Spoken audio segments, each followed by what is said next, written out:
온 맘과 정성 다해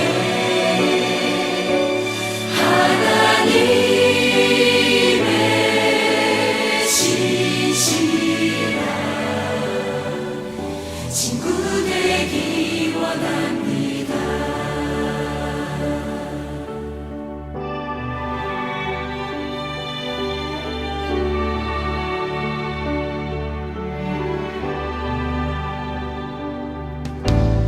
무엇과도 주님을 바꾸지 않으리. 다른 어떤 은혜 구하지 않으리. 오직 주님만이 내 삶의 도움이시니 주의 얼굴 보기 원합니다. 주님 사랑해요.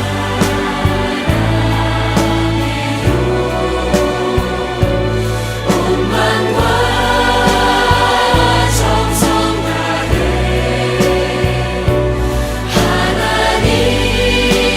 하나님의 신실한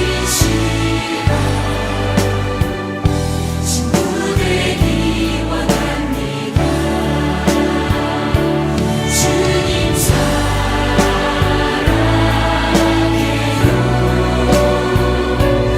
온 맘과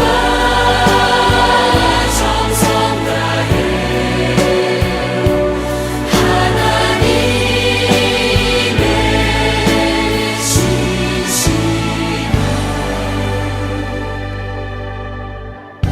친구 되기 원합니다.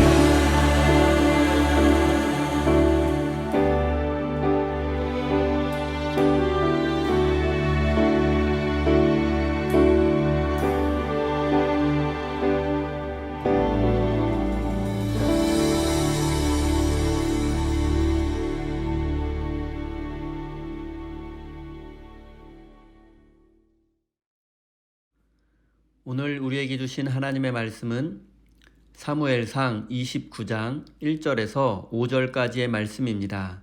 다 같이 화면을 보시면서 함께 읽겠습니다. 블레셋 사람은 모든 부대를 아벡에 집결시켰고 이스라엘 사람은 이스라엘에 있는 샘가에 진을 쳤다. 블레셋 사람의 지도자들은 수백 명, 수천 명씩 거느리고 나아갔으며 다윗도 부하를 거느리고 그 행렬의 맨 뒤에서 아기스와 함께 나아갔더니 블레셋 사람의 지휘관들이 항의하였다. 이 히브리 사람들이 무엇 때문에 여기에 와 있습니까? 아기스가 블레셋 사람의 지휘관들에게 말하였다. 귀관들도 알다시피 이 사람은 이스라엘 왕 사울의 종이었던 다윗이요. 그가 나와 함께 지낸 지가 이미 한두 해가 지났지만 그가 망명하여 온 날부터 오늘까지 나는 그에게서 아무런 허물도 찾지 못하였소. 그러나 블레셋 족속의 지휘관들은 다윗에게 분노를 터뜨렸다. 블레셋 족속의 지휘관들이 아기스에게 강요하였다. 저 사람을 돌려보내십시오. 임금님께서 그에게 지정하여 준 그곳으로 그를 돌려보내시고 우리와 함께 싸움터에 나가지 않도록 하여 주십시오. 싸움터에 나가서 그가 우리의 대적으로 돌변할지도 모르는 일입니다. 그가 무엇을 가지고 자기의 주인과 화해할 수가 있겠습니까? 우리 군인들의 머리를 잘라다 바쳐서 하지 않겠습니까? 그가 바로 이스라엘 백성이 춤을 추면서 사울은 수천 명을 죽이고 다윗은 수만 명을 죽였다 하고 추켜 세우던 그 다윗이 아닙니까? 아멘. 하나님께서 이 말씀을 통하여 우리에게 은혜 주시기를 원합니다. 하나님의 크신 사랑과 은총이 여러분의 삶에 함께 하시기를 빕니다. 오늘은 다윗의 딜레마라는 제목으로 함께 하나님의 말씀을 나누겠습니다. 우리는 지난주에 사울이 무당을 찾아가서 수올에 있는 사무엘을 만났다는 내용을 살펴보았습니다. 사울은 사무엘에게 희망적인 메시지를 듣기를 원했지만 사무엘은 그의 희망과는 반대로 절망적인 예언만을 들려주었습니다. 그 예언의 내용은 첫째, 하나님은 사울 왕에게서 이스라엘을 빼앗아 다윗에게 줄 것이다. 둘째, 사울이 불순종했기 때문에 하나님의 진노가 사울에게 임할 것이다. 셋째, 그래서 사울은 다음날 블레셋과의 전쟁에서 죽게 될 것이다 라는 것입니다. 사울은 지금 블레셋 연합군과의 운명을 건 전투를 앞두고 있는 상황입니다. 하지만 그는 하나님의 뜻을 알 수 없어 불안해했습니다. 그래서 무당을 통해서라도 하나님의 뜻을 알기를 원했습니다. 하지만 그는 절망적인 메시지만을 듣게 되었고 그의 불안과 두려움은 더욱 커지고 말았습니다.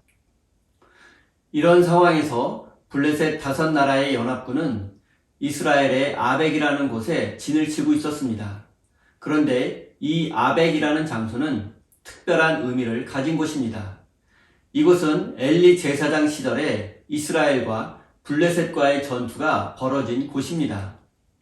이 전투에서 이스라엘은 엘리 제사장과 그의 아들들이 모두 죽게 되었고 언약궤를 블레셋 군대에 빼앗기고 말았습니다. 이런 아픔의 역사를 간직한 곳에 블레셋 군대가 다시 진을 치고 전쟁을 준비하고 있다는 것은 사울의 최후와 이스라엘의 패배를 암시하고 있는 듯합니다. 블레셋은 하나의 독립국가가 아니라 5개의 도시국가 연합이었습니다. 그리고 그들은 이번에 연합군을 조직해서 이스라엘과 큰 전쟁을 준비하고 있었습니다. 각 도시국가의 왕과 장군들은 군대를 이끌고 참전했고 가드왕 아기스와 다윗의 군사들은 진영의 후방을 담당하게 되었습니다. 그런데 문제가 생겼습니다. 그것은 바로 블레셋 왕들과 장군들이 다윗을 보고 가드왕 아기스에게 항의를 한 것입니다. 그들은 다윗을 경멸하는 어조로 이 히브리 사람이 어찌하여 우리 군사들 사이에 섞여 있느냐고 물었습니다. 당시 가나안 사람들은 이스라엘 사람들을 주로 히브리 사람이라고 불렀고 도망한 노예들이나 범죄자들 그리고 사회의 하층민들이 바로 히브리 사람의 뜻이었습니다. 그래서 블레셋을 비롯한 가나안 사람들은 이스라엘 사람들을 경멸의 뜻으로 히브리 사람이라고 불렀습니다. 그리고 지금 블레셋 장군들은 다윗과 그의 군사들을 보고서 조롱과 멸시의 뜻으로 이 히브리 사람들이 왜 여기에 있는 것이냐며 가드왕 아기스에게 따져 물은 것입니다. 이에 아기스는 블레셋 장군들에게 당신들이 히브리 사람이라고 조롱하는 다윗은 나의 충성스러운 부하라고 말했습니다. 그는 오래전부터 나의 부하가 되었고 지금까지 맡은 임무를 충실히 수행해왔고 믿을 수 있는 사람이라고 말하며 다윗의 편을 들어주었습니다. 하지만 블레셋 장군들은 가드왕 아기스의 변호에도 불구하고 다윗을 더욱 의심하게 되었고 다윗이 이 전쟁에 참전해서는 안 되니 그를 돌려보내라고 요구했습니다. 블레셋 장군들이 염려했던 것은 이스라엘과의 전쟁 중에 다윗이 배신해서 블레셋 군대의 후방을 공격한다면 블레셋이 전쟁에서 패배할 수도 있기 때문입니다. 비록 지금은 다윗이 이스라엘의 왕 사울과 원수라고는 하지만 다윗이 이 전쟁에서 블레셋 군대의 후방을 공격해서 이스라엘이 승리하게 된다면 사울과 다윗은 서로 화해할 수도 있다는 것이 블레셋 장군들의 논리였습니다. 블레셋 장군들도 다윗이 어떤 사람인지 잘 알고 있었습니다. 다윗은 자타가 공인하는 이스라엘 최고의 장군이었고 골리앗을 쓰러뜨린 용사이기도 했습니다. 이런 다윗이 만약 아기스를 배신하고 뒤에서 블레셋 군대를 공격한다면 블레셋은 큰 위기에 빠질 수도 있습니다. 가드왕 아기스는 다윗을 신뢰하고 있지만 다른 블레셋 왕들과 장군들은 모두 반대를 하고 있으니 더 이상 밀어붙일 수 없는 상황이었습니다. 아기스는 블레셋 연합의 맹주로서 이 전쟁을 승리로 이끌어야 할 책임이 있었고 만약 블레셋 연합군에 내분이 일어난다면 승리할 수 없습니다. 그래서 그는 어쩔 수 없이 다윗을 돌려 보내게 되었습니다. 이 상황을 다윗의 입장에서 한번 생각해 보겠습니다. 그는 가드왕 아기스의 명령으로 블레셋과 이스라엘의 전쟁에 참전해야 했습니다. 하지만 다윗은 가드왕 아기스의 명령을 거부할 수도 없었고, 그렇다고 자신의 조국 이스라엘을 향해서 칼을 겨눌 수도 없었습니다. 이것이 바로 다윗의 딜레마였습니다. 다윗은 이스라엘 군대와 싸우거나 가드왕을 배반하거나 둘 중에 하나를 선택할 수밖에 없는 상황이었습니다. 다윗은 블레셋 가드로 망명한 후에 한시도 마음이 편할 날이 없었습니다. 블레셋 가드에는 다곤 신전이 있었고, 블레셋으로 망명한 것 자체가 블레셋의 신 다곤을 섬긴다는 것을 전제로 한 것이기 때문입니다. 물론 다윗이 다곤 신을 섬기지 않은 것은 분명한 사실이지만, 그렇다고 블레셋 왕의 신하로서 하나님을 마음껏 섬기지는 못했을 것입니다. 다윗의 입장에서는 어쩔 수 없는 망명이었고, 사울의 추격을 피하려면 이 방법이 최선이라고 생각했을 것입니다. 물론 어쩔 수 없는 다윗의 상황이 이해도 되지만, 그 어쩔 수 없는 선택으로 인해서 이런 딜레마에 빠지고 만 것입니다. 다윗의 선택을 조금 더 깊이 생각해 보면 어쩔 수 없는 선택이라기보다는 하나님을 신뢰하지 못한 어리석은 선택이었습니다. 하나님은 분명 사무엘 선지자를 통해서 다윗을 새로운 이스라엘의 왕으로 선택하셨고, 그 증거로 기름을 부었습니다. 그의 삶에 고난이 있었던 것은 분명한 사실이었지만, 하나님은 그 고난을 통해서 다윗을 하나님만을 신뢰하는 왕으로 훈련시키셨던 것입니다. 그러나 그는 그 훈련의 마지막 단계에서 그만 주저앉고 말았습니다. 내가 왜 이런 고난을 겪어야 하는지, 왜 도망자가 되어야 하는지, 그리고 자신을 따르는 부하들의 생계와 안전을 책임져야 한다는 생각에 그만 그는 지극히 현실적이고 인간적인 결정을 하게 되었고, 그것이 바로 블레셋으로의 망명이었습니다. 그리고 다윗은 지금 그 현실적인 결정으로 인해 딜레마에 빠지고 말았습니다. 만약 다윗이 블레셋으로 망명하지 않고 하나님의 약속을 믿고 조금 더 기다리고 신앙적인 결단을 했으면 어땠을까 하는 생각을 해봅니다. 인간적으로 생각해보면 이런 어려운 상황을 초래한 것은 모두 다윗의 잘못된 선택 때문이었습니다. 하지만 하나님은 은혜롭고 자비로우신 분이십니다. 다윗의 연약함과 그의 잘못이 이렇게 어려운 상황을 초래한 것은 사실이지만, 하나님은 다윗에게 책임을 물으시거나 그를 궁지로 몰아넣지 않으셨습니다. 하나님은 오히려 이스라엘의 원수들을 사용하셔서 다윗이 딜레마에서 빠져나갈 수 있도록 도와주셨습니다. 블레셋 장군들이 다윗을 의심하게 함으로써 다윗이 이 전쟁에서 빠져나갈 수 있게 되었습니다.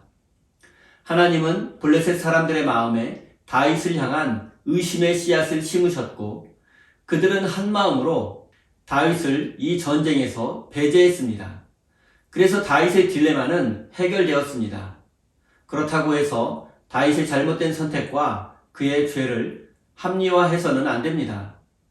여기에서 중요한 것은 하나님께서는 어떠한 상황 속에서도 택하신 백성을 지키시고 보호하신다는 사실입니다. 다윗이 하나님을 신뢰하지 못하고 잘못된 선택을 한 것은 분명한 사실이지만, 하나님은 그럼에도 불구하고 다윗을 지켜주셨고 구원해 주셨습니다.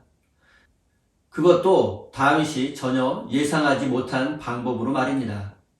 사랑하는 성도 여러분, 우리도 인생을 살다 보면 다윗처럼 하나님을 신뢰하지 못해서 잘못된 선택을 하기도 하고 후회를 하기도 합니다. 불안과 두려움에 빠지기도 하고 이러지도 저러지도 못하는 딜레마에 빠질 때도 있습니다. 그리고 우리는 이때 하나님은 어떠한 상황 속에서도 우리를 지키시고 보호하실 수 있는 분이심을 믿어야 합니다. 사랑하는 성도 여러분, 내 실수, 내 잘못이라는 죄책감에 사로잡혀 자신을 미워해서는 안 됩니다. 불안과 두려움 속에서도 하나님이 지켜주실 것을 믿어야 합니다. 우리에게는 해결 방법이 없어 보이고 불가능해 보여도 하나님은 해결하실 수 있고 하나님에게는 모든 것이 가능합니다.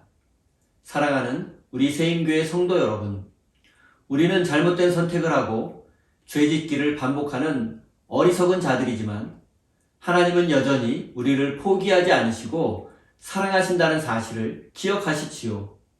하나님은 우리를 선택하신 것을 절대로 후회하지 않으십니다. 이 하나님의 사랑을 믿고 하나님을 신뢰하는 자가 되어서 하나님의 은혜와 구원을 누리는 복된 인생이 되시기를 예수님의 이름으로 축원드립니다. 우리 다 함께 주신 말씀 가슴에 새기며 기도의 자리로 나아가겠습니다.